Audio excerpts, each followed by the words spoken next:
Bueno, buenas tardes a todos. Soy María McDonnell nuevamente. En este caso me toca compartir con ustedes el práctico correspondiente a los casos histológicos de la unidad número 3, que el tema es inflamación crónica.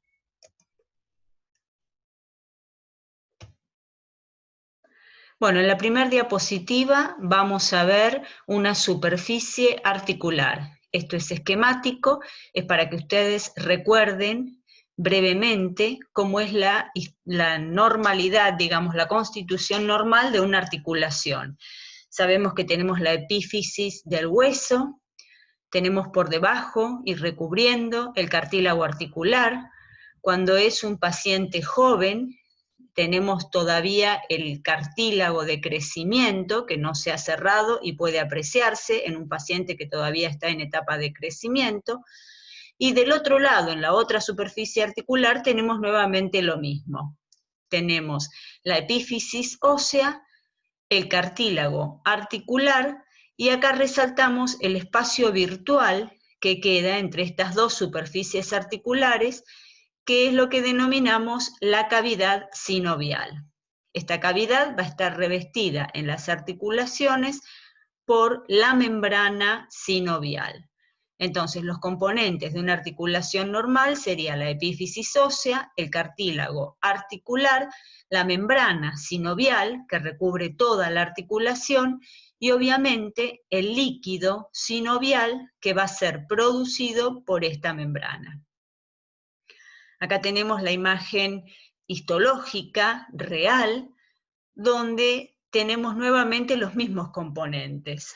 Esta es una articulación temporomandibular, donde tenemos los dos extremos óseos, con el hueso cortical y el hueso esponjoso.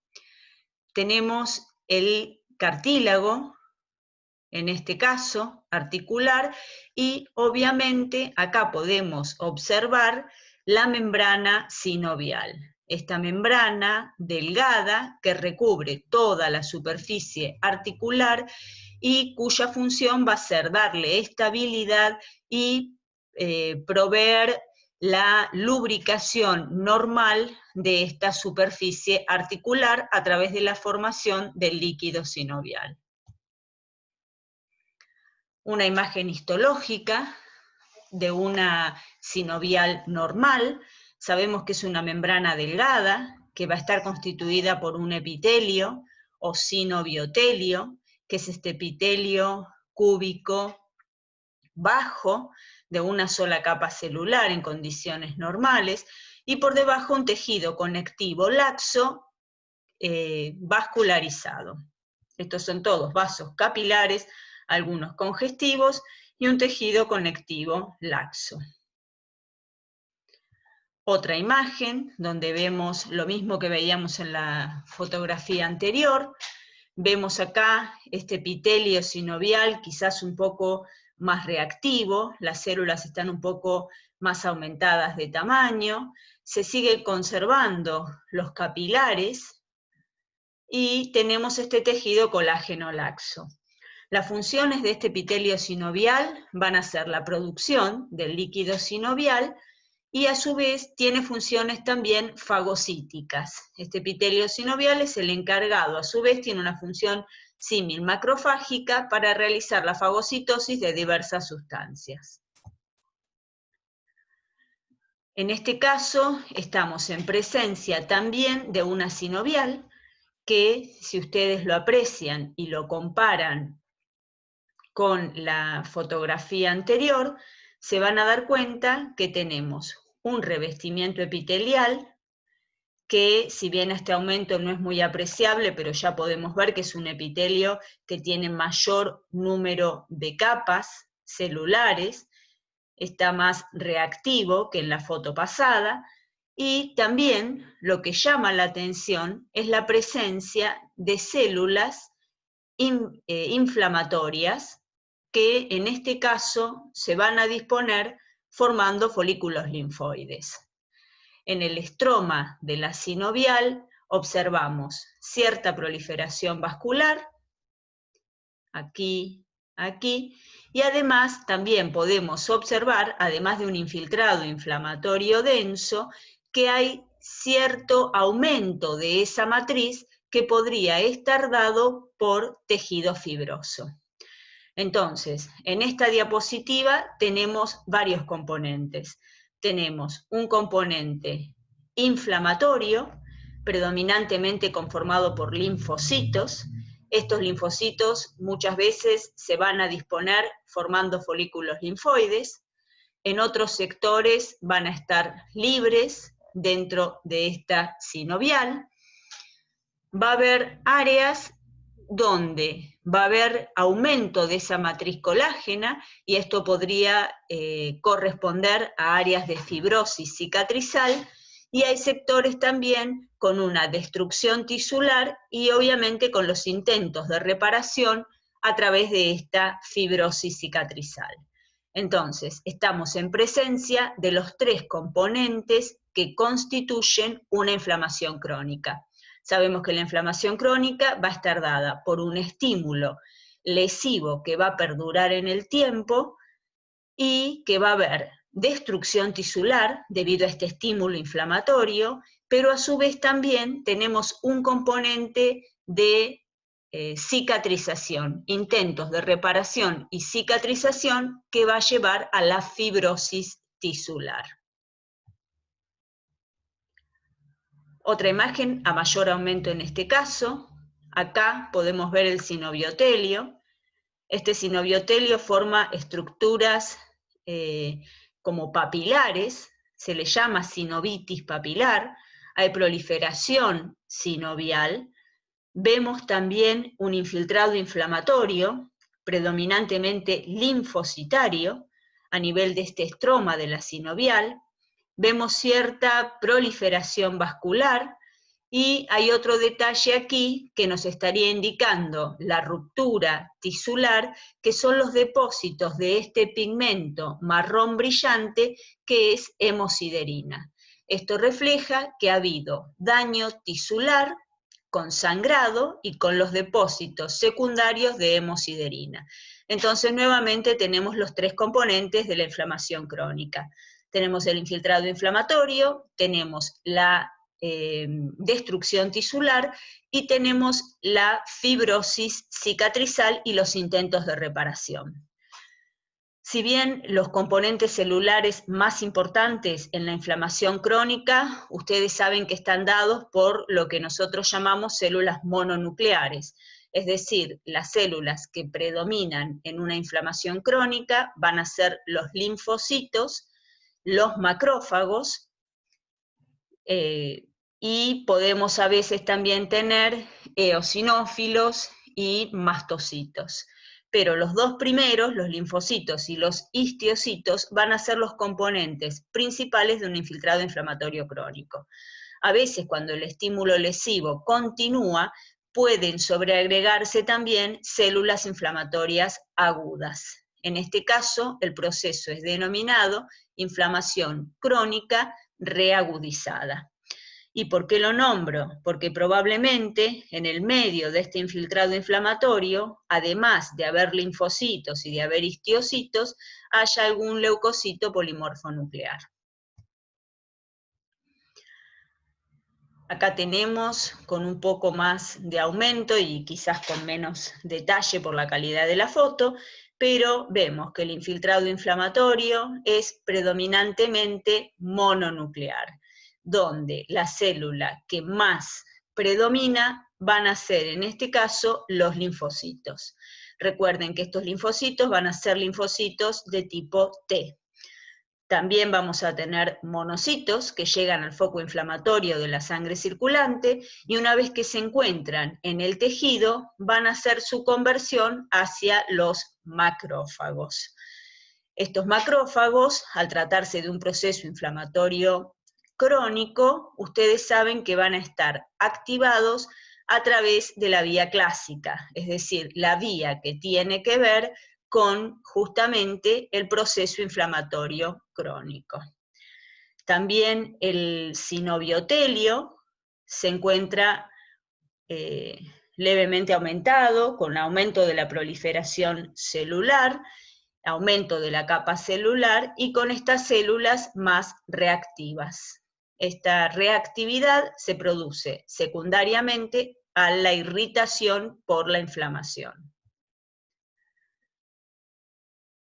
Acá tenemos otra imagen donde vemos nuevamente una intensa proliferación sinovial. En este caso, es lo que se ve acá, todas estas son células sinoviales.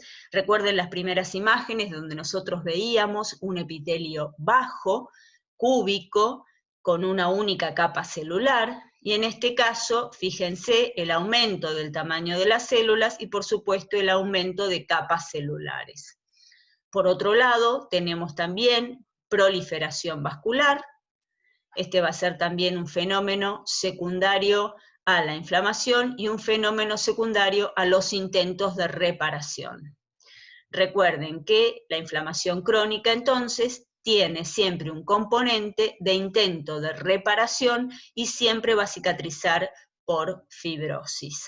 Entonces, esos intentos de reparación se van a ver reflejados en la angiogenia, y es lo que nosotros observamos acá, un aumento de la proliferación vascular. Y por supuesto, hay un infiltrado inflamatorio, se ve bien acá, un infiltrado acompañante predominantemente mononuclear o linfocitario. Entonces, nosotros sabemos que en este caso hay una anoxa. Esta anoxa va a provocar una inflamación de tipo crónica, y una de las causas de una inflamación crónica sería la persistencia en el tiempo de una anoxa. Este es un cuadro histológico que, si bien no es característico, se observa con frecuencia en las articulaciones en pacientes que tienen una patología autoinmune, que es la artritis reumatoidea. O sea, el factor desencadenante, la anoxa, en este caso, sería autoinmune.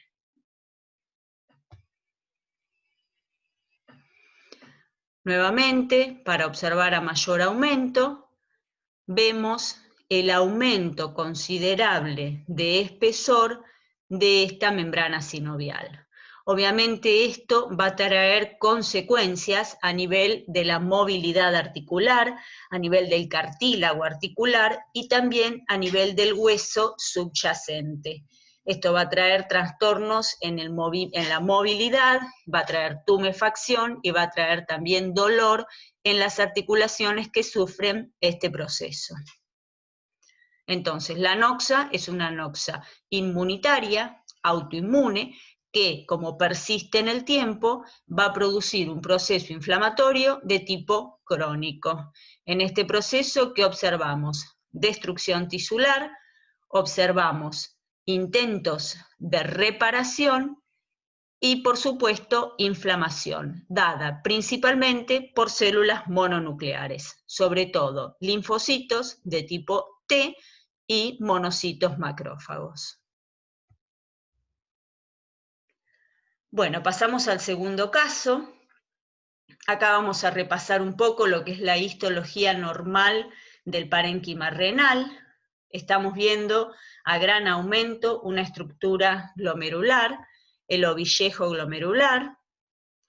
Tenemos el polo vascular con la arteriola aferente, la arteriola eferente, y por supuesto la cápsula de Bowman con su capa parietal y la capa visceral. Si seguimos repasando, acá vamos a tener los túbulos renales. En este caso se resaltan los túbulos contorneados proximales, que van a tener un epitelio alto, porque es un epitelio altamente absortivo, y puede haber algún túbulo contorneado distal también, todo siempre en este estroma interviniente, acompañado por los capilares. A mayor detalle, el túbulo contorneado proximal con su ribete en cepillo, son citoplasmas amplios. Esta es la diferencia con el túbulo contorneado distal. Y finalmente, cuando nos introducimos en la médula renal, ya tenemos los túbulos colectores cuyo epitelio va siendo más delgado. Acá tenemos una visión más global de todo lo que es el parénquima renal. A nivel cortical, observamos las estructuras glomerulares y los túbulos contorneados, proximales y distales. Proximales y distales. ¿Qué pasa cuando el parénquima renal sufre un proceso inflamatorio? Bueno, obviamente van a reaccionar todos los componentes de su parénquima, obviamente también va a depender de dónde se va a originar el proceso inflamatorio. En este caso, nosotros estamos en presencia de un proceso inflamatorio crónico que muy probablemente se origine a nivel de los conductos del riñón, y como consecuencia se va a producir una éstasis de orina, una disminución de la salida del flujo urinario, y esto secundariamente va a llevar a una lesión en un primer momento de los túbulos renales.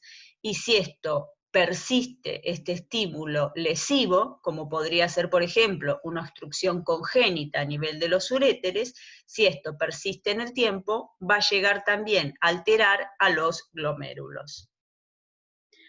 Lo que tenemos acá son las estructuras glomerulares, que están conservadas, y lo que debe llamar la atención son las estructuras tubulares, como se ve en este caso. Los túbulos están dilatados y presentan a nivel intraluminal este material amorfo rosado, y obviamente a nivel del intersticio renal vamos a tener un importante y denso infiltrado inflamatorio que va a ser predominantemente mononuclear. A este aumento ya se puede observar que la mayoría de estas células inflamatorias van a ser linfocitos. Acá estamos en otro sector, más medular, donde tenemos cierta cantidad de túbulos renales que todavía están algo conservados, y después tenemos estructuras tubulares completamente aplanadas en su epitelio y con un material amorfo rosado intratubular que semeja el material coloide que vamos a ver que está en la glándula tiroides. Entonces, lo que tenemos acá es un infiltrado inflamatorio intersticial, predominantemente linfocitario. Vamos a tener destrucción parenquimatosa, vamos a tener fibrosis intersticial en estos sectores, es decir, intentos de reparación. ¿Y cómo evidenciamos que hay fibrosis? Primero, por este material, que es un tejido colágeno denso, diferente a lo que es el intersticio renal normal, y secundariamente por estas formas anómalas que adquieren estos túbulos, que si ustedes se fijan, las luces van a estar deformadas, aquí también, y esa deformación de esas luces tubulares obedece al tironeamiento que tienen esos túbulos por la fibrosis cicatrizal que los va a estar rodeando. Este cuadro histológico, que se observa en una pielonefritis crónica, se denomina tiroidización del parénquima renal. ¿Y por qué? Porque justamente los túbulos, de acuerdo a la fibrosis intersticial y a la atrofia tubular que se va a producir, van a adquirir este aspecto dilatado con este material pseudocoloide que semeja al parénquima tiroideo. Nuevamente, en esta imagen tenemos todos los componentes que veníamos nombrando que se encuentran en el proceso inflamatorio crónico. Destrucción tubular, infiltrado inflamatorio predominantemente mononuclear y fibrosis cicatrizal. Bueno, el último caso. Estamos en presencia de un paciente que ha tenido una herida Esta herida podríamos asumir que es una herida con pérdida de sustancia o que es una herida profunda y que ha realizado este tipo de cicatrización. Si nosotros lo describimos, vemos que es un área rosada, de aspecto carnoso, sobreelevada, brillante y lisa, y que si averiguamos los antecedentes de este paciente, podemos saber que se trata de un lugar donde hubo una incisión previa, ya sea una herida quirúrgica o una herida traumática. Acá tenemos otro caso en el cual vemos una paciente joven también, de sexo femenino, que presenta como antecedente el haberse realizado múltiples piercing. Si ustedes se fijan, hay, además de este área sobreelevada, periférica al pabellón auricular, de aspecto también carnoso y blando, observamos que hay otras pequeñas áreas que podrían corresponder también a lugares donde, si averiguamos los antecedentes de la paciente, se va a relatar que hubo una perforación auricular con fines estéticos. Cuando nosotros vemos la imagen histológica de este paciente, nos encontramos con una epidermis de aspecto conservada. Subyacente tenemos la dermis papilar, donde puede aparecer algo de infiltrado inflamatorio, pero lo que más nos debe llamar la atención es en la dermis profunda la presencia de esta proliferación de tejido colágeno grueso. Estos haces de colágeno es un colágeno anormal, es desorganizado y es exuberante. Entonces acá estamos en presencia de uno de los tipos de cicatrización anómala que se denomina cicatriz queloide. No se sabe bien el origen de este tipo de cicatrización anómala. Algunos relatan que tiene mayor predominio en la gente de raza negra. Como etiopatogenia se puede hablar de unas alteraciones en la matriz extracelular, otros hablan de alteraciones en el tipo de colágeno, pero lo que se observa es esto, un colágeno grueso, denso, a nivel de la dermis profunda. El antecedente de una incisión quirúrgica siempre va a estar. En general se trata de gente joven y una de las principales localizaciones va a estar dada en la oreja. Es lo que se llama queloide auricular y justamente tiene que ver con las cicatrices de los piercing. Acá tenemos a mayor aumento. Es lo mismo, vemos que hay una matriz colágena muy densa, donde están los elementos vasculares entremezclados, pero lo que predomina es este material acidófilo denso que corresponde a un colágeno anómalo. Ustedes saben que en toda cicatrización normal se va a producir, además del depósito de colágeno, un segundo momento donde va a haber remodelación de esa matriz colágena para darle la forma que corresponde a esa cicatrización. Es otra de las cosas que podría estar alterada en el queloide, la remodelación de ese colágeno. Bueno, esta es la última diapositiva.